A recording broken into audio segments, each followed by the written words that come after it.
Hello vateereri, zita ndi Mambo Guramatunhu rekuberekwa vanoti ngoni dzaishe paradza. Ndinobva kumasvingo ndokumusha.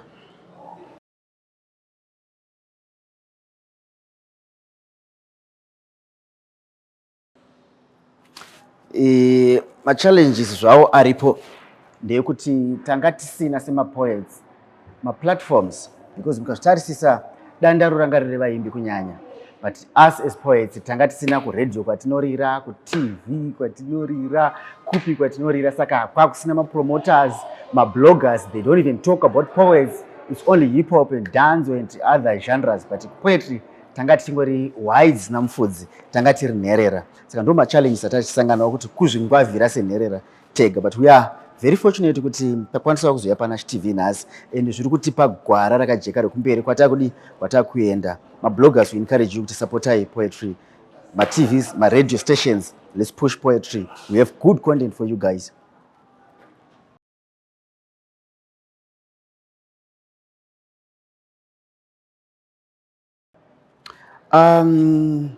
Shuviro yangu sanyanduri ndiye kuona poetry seindustry yaenda kumberi. Handingazvirotera hangu ndega, because tine vapana vanorova chinhu vari kumashure vanogona kudetemba, vari kutarisirawo zvakakura kubva kwatiri. Saka shure yangu kuona vanhu vakukwanisa kuchengeta mhuri dzavo nekudetemba, vakukwanisa kukwira ndege vachienda kunoendawo vaimbi kumhiri kumakungwa uko kunodetemba. So ndiri kuda kuona poetry yakurirawo yapa mainstream, pamazhandira saripo yapa mainstream, yakuleadawo sana nyanduri. Ndo zvandinoshuvira inini kunyanya, nekuti kana ndabatsirika inini poetry yabatsirika, kana poetry yabatsirika niniwo ndabatsirika, because handigoni kuenda kuti ndiri one.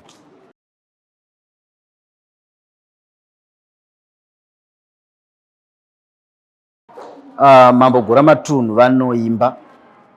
Mambo Guramatunhu saticha wemusic ndinoridzawo futi mainstruments. I'm a teacher. Mambo Guramatunhu vanoita futi ghost writing. Mambo Guramatunhu vanoacta futi. Mambo Guramatunhu vanonyora even maplay, manovels. Saka zvakawanda zvinoita Mambo.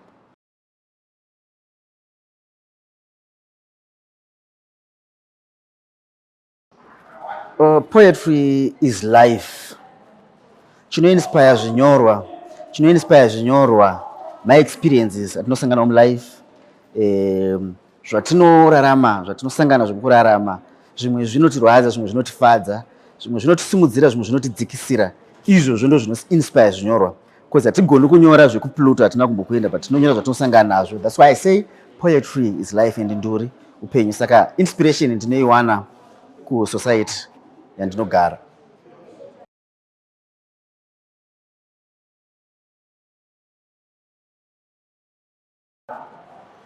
Alright, pamaprojects manyuwani, I have this baby here, kumberi takamirigwa. This is the future of poetry. Ibhuku randakanyora nyuwani riri kubuda nedisc randingangoti album zvangu panguva diki inotevera.